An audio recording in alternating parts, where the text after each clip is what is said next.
Bom dia, queridos amigos que me acompanham neste Diário de um Consultor de Empresas. Estamos iniciando a edição desta quinta-feira, 17 de fevereiro de 2022, e a gente vai falar hoje sobre o suposto, o provável fim da chamada sétima arte.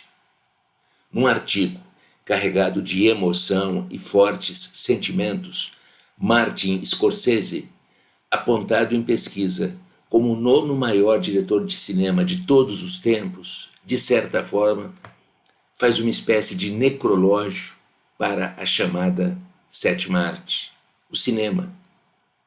O cinema como arte deixa de existir, dando lugar a, e exclusivamente, diversão.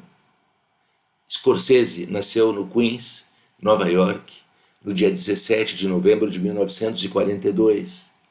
Já fez de tudo no cinema, produtor, roteirista, ator, e consagrou-se como diretor. No ano de 2011, numa pesquisa realizada pelo The Guardian, foi considerado o segundo maior diretor de cinema vivo, atrás apenas de David Lynch. Descendente de sicilianos, acompanhou, como rato de cinema que era, todo o eclodir da Nouvelle Vague, do realismo italiano e agora, do artigo no Le Monde Diplomatique, coberto de razões, declara terminada a sétima arte, o cinema como manifestação de arte que acabou sucumbindo e naufragando diante de todos os novos formatos em que se inserem mensagens e narrativas através de som e imagem.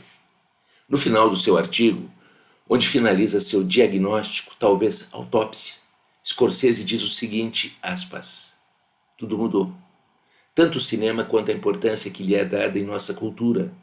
Assim, não é de espantar que artistas como Godard, Bergman, Kubrick e Fellini, que outrora reinaram como deuses da sétima arte, com o tempo acabaram nas sombras da memória. No ponto em que chegamos, não há como garantir o que quer que seja. Não há como confiar à indústria do cinema, à guarda do cinema.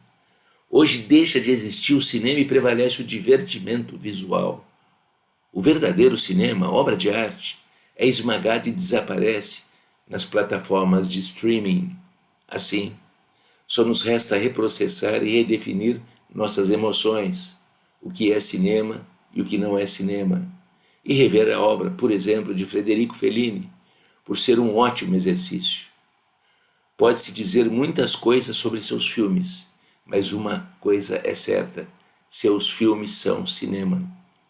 Federico Fellini percorreu um longo caminho para alcançar a posição de obra de arte. E aí fica a pergunta, diz Scorsese, como qualificaremos ou definiremos obra de arte daqui para frente? Recorro à sabedoria universal contemporânea, mais conhecida como Wikipedia. Obra de arte é toda obra criada ou avaliada por sua função artística ao invés de prática. E por função artística se entende a representação de um símbolo, do belo. Apesar de não ser esse seu principal objetivo, uma obra de arte pode ter utilidade prática. Pode consistir num objeto, numa composição musical, arquitetura, pintura, texto, apresentação e filme. No entanto, o que é considerado uma obra de arte depende do contexto histórico e cultural e do próprio significado de arte. Fecha aspas. Nesse sentido, e considerando-se o novo contexto, o cinema, Scorsese tem razão, como arte, morreu. Ou no mínimo, e sabe-se lá por quanto tempo, permanecerá hibernado. Scorsese tem razão. Bom dia e até amanhã.